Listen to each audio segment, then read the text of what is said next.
October 15th, 1944. Far below the surface of the Pacific, the Japanese submarine I-368 crept silently through the deep green waters of Ulithi Atoll.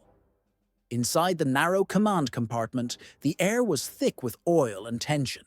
Lieutenant Commander Yukio Sato steadied his breath and raised the periscope. The lens broke the surface, droplets sliding off like beads of glass. What he saw through that narrow circle of light stopped him cold. There, anchored in the calm lagoon, lay not just warships, but something else. Massive, floating platforms, unlike anything in his training manuals. They seemed to breathe, alive with movement. Smoke and steam curled skyward as cranes swung and sparks flared from welding torches. Men swarmed across decks, stacked with machinery. And at the center of it, all sat the carrier, USS Franklin, her flight deck crawling with repair crews and heavy gear, as if the very sea had turned into an industrial city. Sato blinked, uncertain if fatigue had warped his vision, but the image did not fade. That night, under the dim red glow of his control room lamps, he transmitted a coded message to Tokyo. His words would jolt the Imperial Japanese Navy.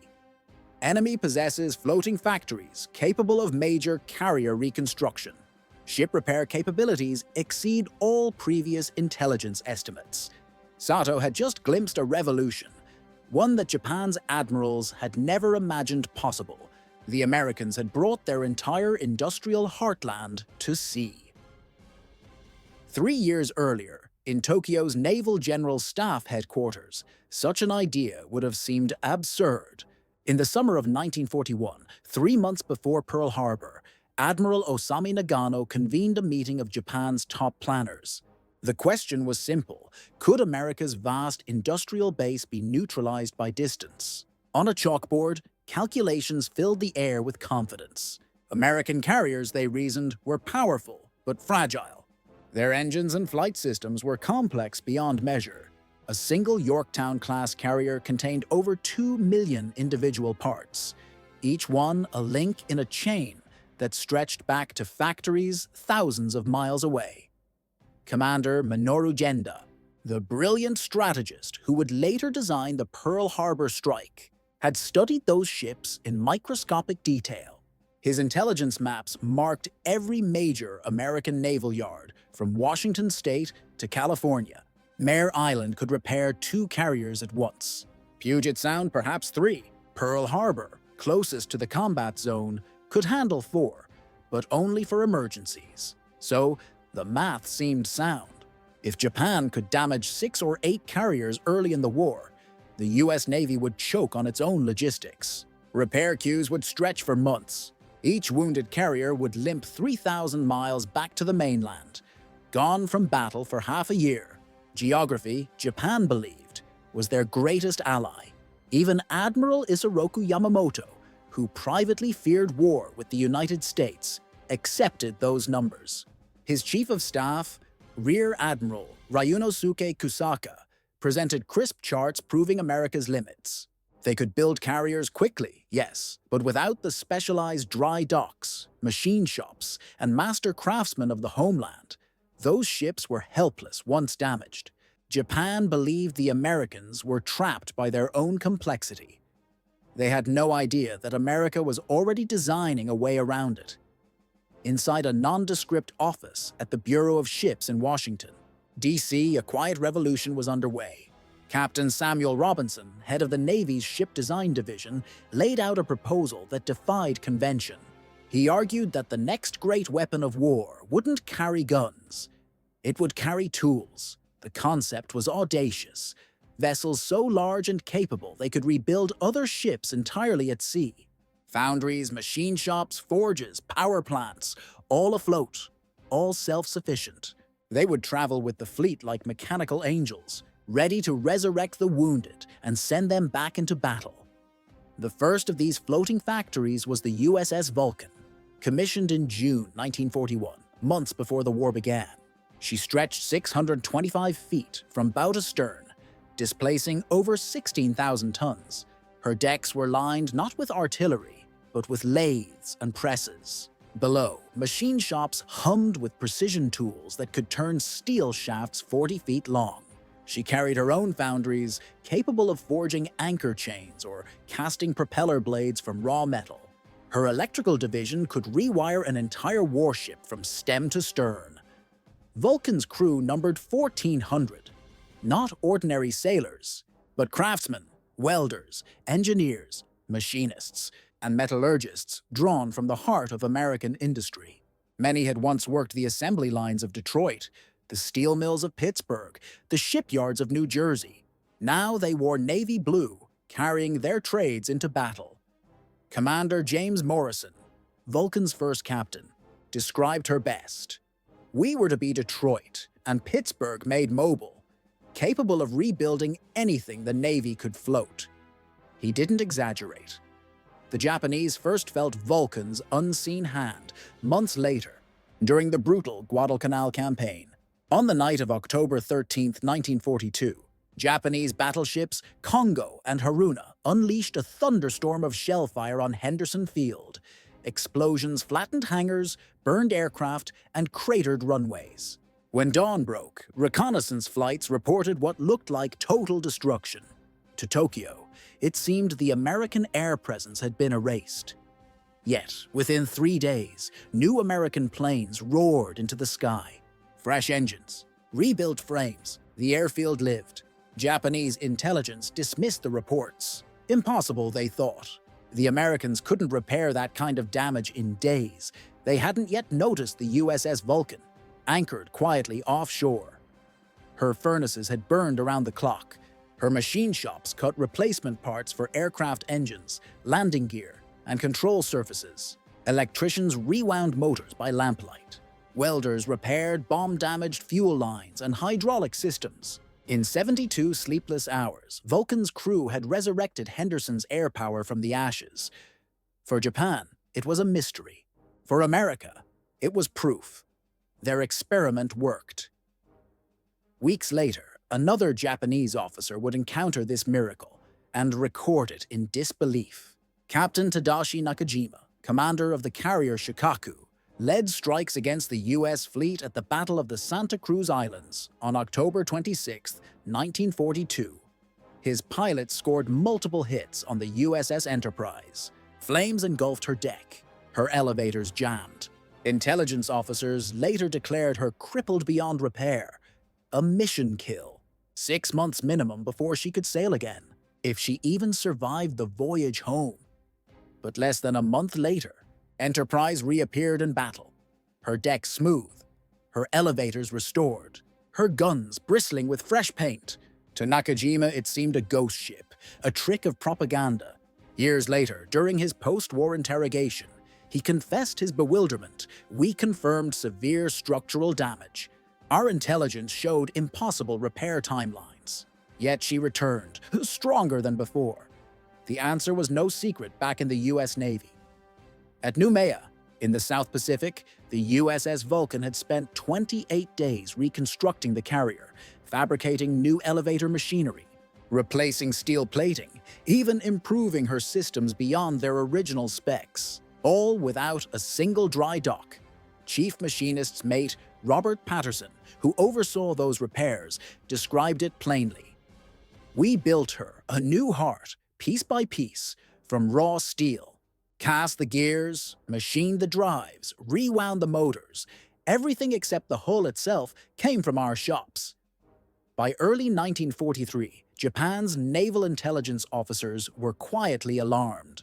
Submarine patrols and prisoner interrogations painted a picture that defied their war models. American ships were returning to combat weeks, sometimes days, after sustaining catastrophic damage. Vice Admiral Chuichi Nagumo, once the hero of Pearl Harbor, studied those reports in disbelief. One cruiser destroyed off Espiritu Santo reappeared 3 weeks later. A destroyer that had lost her bow was back in the fight within 2. And carriers, the most complex machines afloat, were somehow being reborn in record time. Traditional logic couldn't explain it. Then came the report that finally broke the illusion. In March 1943, Lieutenant Commander Yahachi Tanabe, commanding submarine, I-168 surfaced near Espiritu Santo for reconnaissance. What he saw through his periscope lens defied imagination. The cruiser USS New Orleans, which had lost her entire bow to a torpedo at Tassafaranga, was being rebuilt. Not patched, rebuilt, from the waterline up. Tanabe described a scene of organized chaos. Towering cranes swinging steel beams into place, welders cutting through night fog, scaffolds climbing 3 decks high. The enemy ship, he wrote, appears to be constructing rather than repairing. What he had found was the USS Vestal, a floating factory ship reborn from an old collier, now the embodiment of American ingenuity. She carried her own foundries, machine shops, electrical bays, and blueprint archives. Her engineers didn't just mend steel, they recreated it. Tanabe's message reached Yamamoto within days. The Admiral's staff read it in silence. The Americans, they realized, had erased geography itself. For Admiral Yamamoto and his staff, Tanabe's periscope report was like hearing that gravity itself had changed. If America could build shipyards that sailed, then every Japanese calculation about attrition, distance, and repair time had just collapsed. The vessel Tanabe had described, the USS Vestal, was not an ordinary tender. She was a self-contained industrial world, a collier reborn into a cathedral of steel and sparks. Her decks held machine shops the size of warehouses. Her foundries poured molten metal day and night, forging gun mounts, propeller shafts, and replacement armor plates. Below deck, electrical crews could rewire an entire cruiser from keel to mast. The ship even carried blueprints and construction drawings for nearly every class of American warship, stored in fireproof archives that let her rebuild anything without waiting for instructions from home. Inside those steel walls was a mobile university of engineering. Her metallurgists tested samples, identified alloys, and prescribed exact replacements. Her tool and die makers sculpted precision fittings by hand. When a ship limped in with its bow shattered or engines flooded, Vestal's men treated it like a patient, diagnosing, rebuilding, improving. To the Japanese observers watching from the shadows, it must have looked like witchcraft. Among those shaken by what they saw was Commander Mitsuo Fuchida, the very man who had led the first wave of bombers over Pearl Harbor.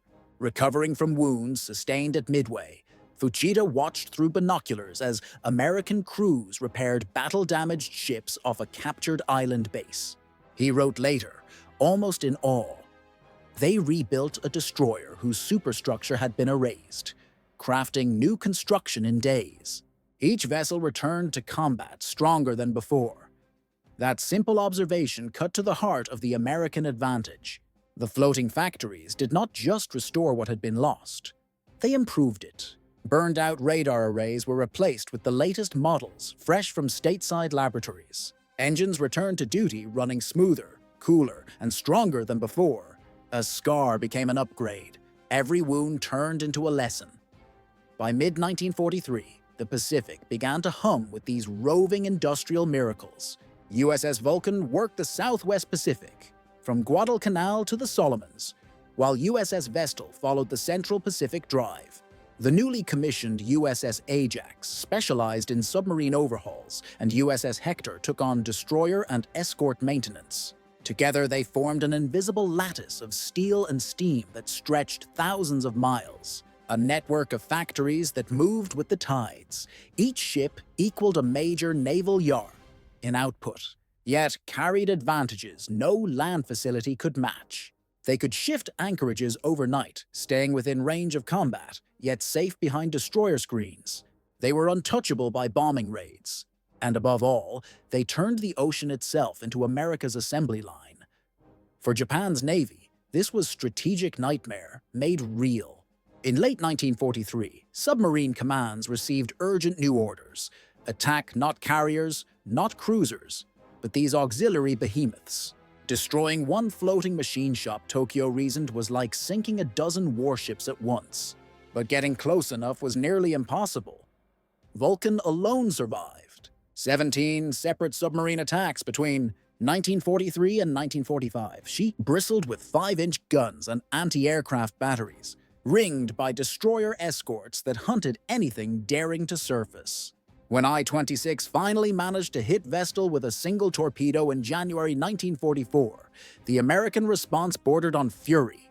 Every available escort in the sector joined the hunt, and I-26 was destroyed with all hands. The message was clear across the fleet.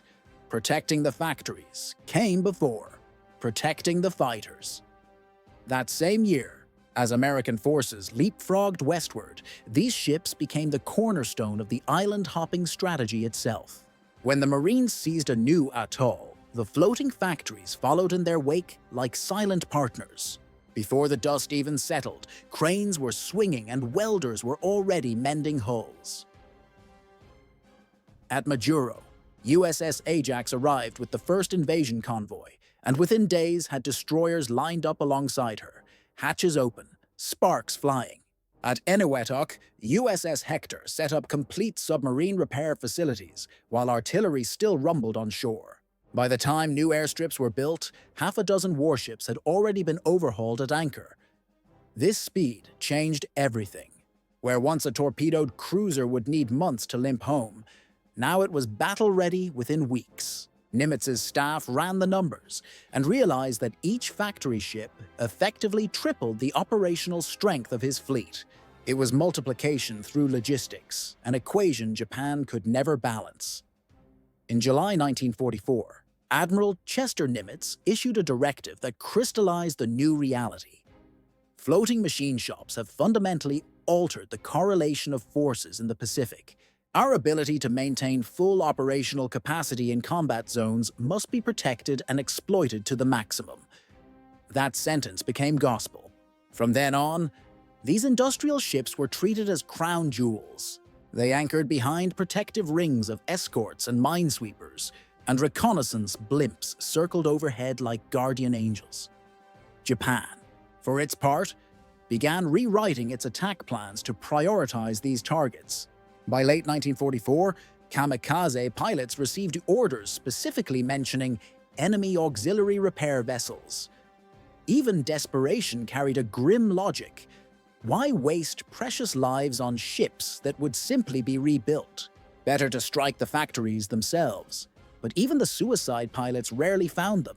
The floating machine shops stayed behind curtains of smoke and radio silence, moving from lagoon to lagoon like ghosts.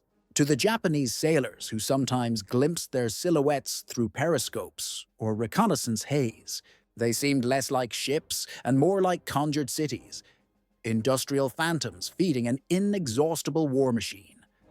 Beyond repairs, these ships became engines of innovation. They didn't just mend, they invented. New radar arrays, improved engines, and redesigned weapons all reached the front through these mobile laboratories, long before they could have arrived by convoy from California. Vulcan's technical logs from 1943 to 1945 list more than 12,000 major components manufactured aboard her decks, from aircraft engine assemblies to heavy gun mounts. Her metallurgists experimented with alloys that resisted tropical corrosion. Her electricians designed modified radar circuits that cut interference from equatorial storms. In effect, she collapsed the distance between research and combat. What was learned one week was flying, sailing, or firing the next. Japanese pilots began noticing the difference. They reported that American fighters seemed faster, tougher, harder to kill, as if each encounter brought a new generation of aircraft. They weren't imagining it. They were witnessing real-time evolution, born from the heat of those shipboard forges. When engineers aboard Vulcans studied the burnt engines of F-6F Hellcats, they redesigned the cooling systems on the spot, machining the new components themselves. Within days, the modified engines were roaring back into the sky, running cooler in tropical air and lasting longer under fire. Every discovery was instantly translated into survival.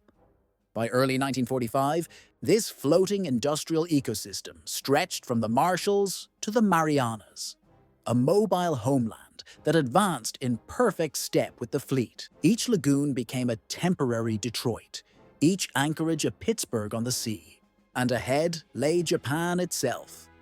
As the Americans prepared for the final push toward the home islands, the factories followed, positioning themselves for the greatest test yet.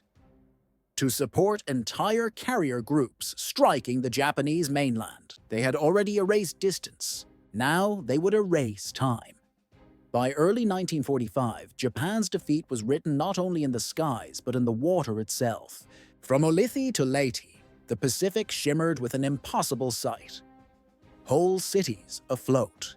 Factories, laboratories, foundries, machine shops, all moving as one living organism, pulsing with fire and invention.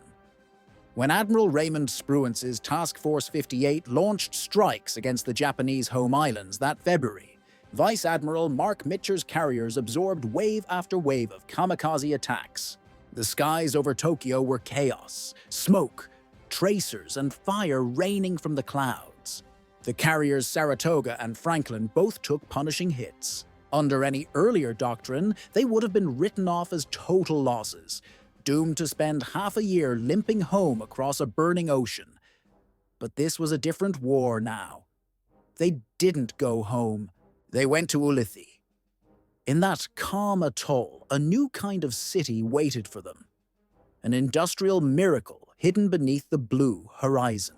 4 massive ships floated side by side, cranes towering above their decks like mechanical cathedrals. USS Vulcan, USS Ajax, USS Hector, and the newest of them all, USS Prometheus. Together, they formed something the world had never seen. A mobile shipyard so vast that entire nations could have envied its power. Their combined decks held 47 major machine tools, 6 foundries, and electrical shops capable of rewinding motors weighing 20 tons. Metallurgy labs aboard could analyze any captured alloy and replicate it perfectly. When Japanese submarine I-401 managed to slip close enough to Ulithi to observe through its periscope, its commander, Captain Minoru Yokoi, barely believed what he saw before his transmission was cut short. Moments before his own destruction, he sent a final coded message to Tokyo. Multiple large vessels conducting industrial operations on damaged carriers. Complete reconstruction of flight decks observed. Enemy possesses mobile shipyard capability, exceeding our largest permanent facilities. The report reached Admiral Soemu Toyoda in Tokyo like a thunderclap. America, it seemed, had brought its entire industrial civilization across the Pacific. The ultimate test of that power came with the USS Franklin on March 19, 1945, while supporting airstrikes on Kyushu. 2 500-pound bombs found her deck.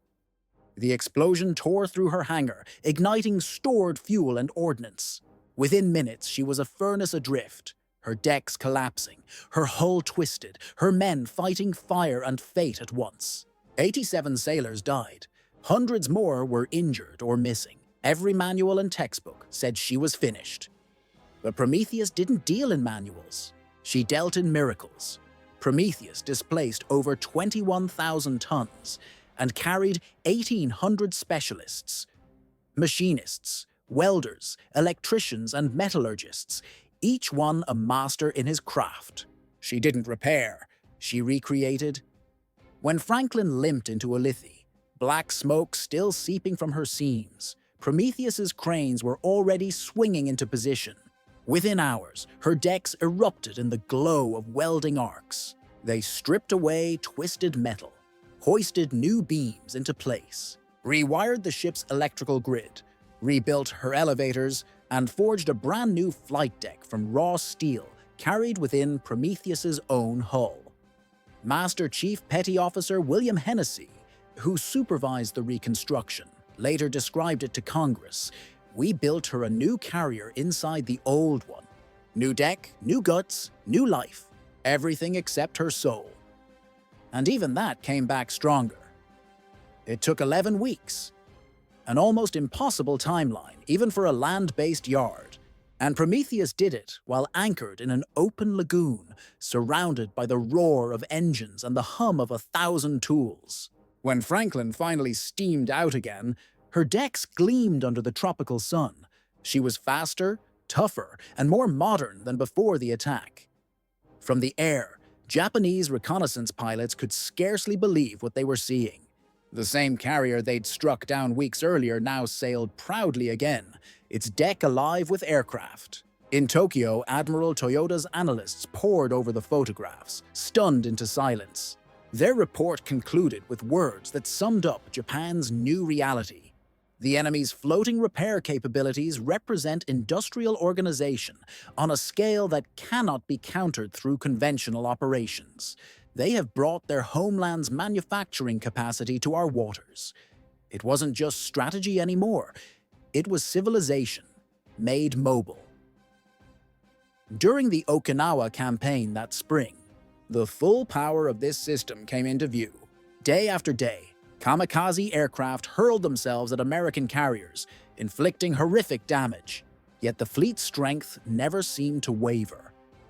On May 11, 1945, the carrier Bunker Hill took 2 direct hits, infernos that should have sidelined her for 6 months. USS Prometheus had her battle ready again in 4 weeks. 3 days later, the USS Enterprise was struck and crippled by a kamikaze. She returned to combat in less than 21 days.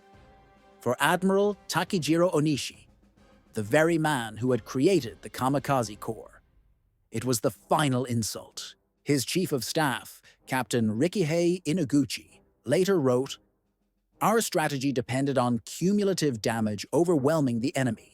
Instead, their floating factories made our sacrifice meaningless. We destroyed carriers that returned to battle in weeks." It was not bravery that failed Japan. It was mathematics. The precision of the American system defied imagination. Aboard Vulcan, metallurgists developed corrosion-resistant steel tailored to the Pacific's salt air. Hector's electricians designed radar systems optimized for tropical humidity. Ajax's machinists fabricated torpedo bulkheads with tolerances measured in thousandths of an inch. Dr. Robert Steinberg, chief metallurgist aboard Prometheus, captured the essence of it.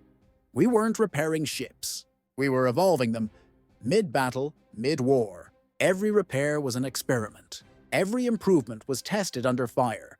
That was the unspoken genius of the floating factories. They turned war into a feedback loop. Every blow Japan landed taught the Americans how to get stronger.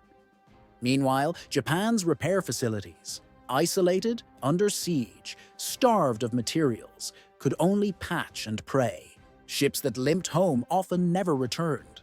Those that did came back slower, weaker, obsolete before they reached the front. The ocean that once protected Japan now served the American machine. As 1945 dragged on, 7 major floating machine shops operated across the Pacific, supported by dozens of smaller tenders and repair ships. Together, they had completed over 3,000 major repairs and manufactured more than 40,000 precision components. They were the invisible scaffolding beneath victory, unseen, uncelebrated, indispensable.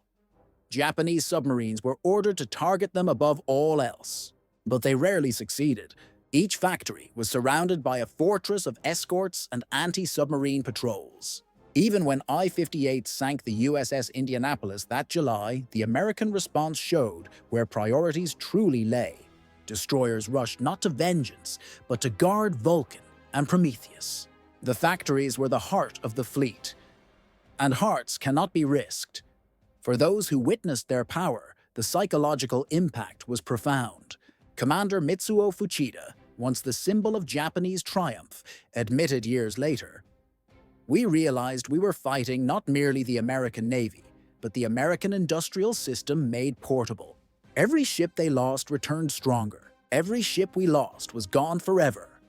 Even Admiral Toyoda's final war diary reflected that realization. By July 1945, he wrote, "The enemy's floating machine shops have made time and distance irrelevant. They repair ships faster than we can damage them. Continuation of hostilities serves no strategic purpose." The end was already clear.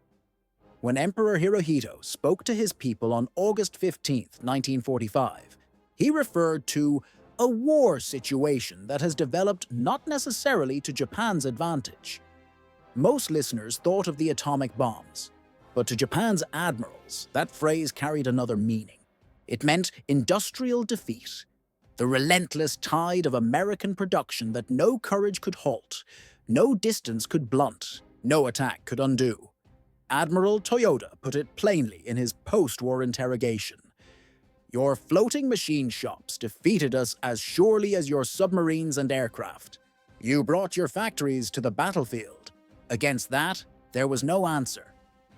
The story of those ships, Vulcan, Vestal, Ajax, Hector, Prometheus, is more than a tale of mechanics and metal. It's the story of an idea.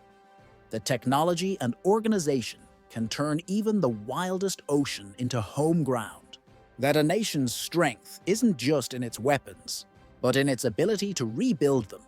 Faster, smarter, endlessly. Master Chief Thomas Rodriguez, who served aboard 3 of those ships, later said it best. We weren't fixing ships.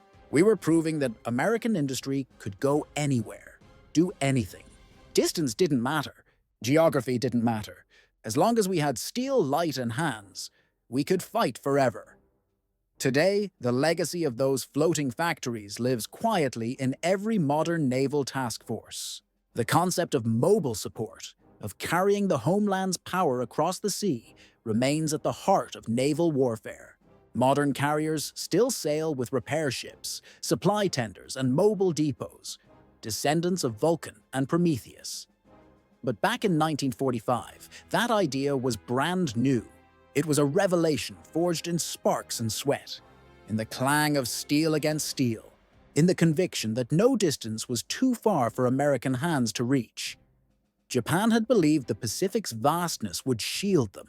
Instead, it became America's workshop, and from those waters rose a new truth, one that shaped the rest of the century. In the Pacific War, ships sank and men died, but the factories kept floating. And that, more than any bomb or bullet, is how America won the war.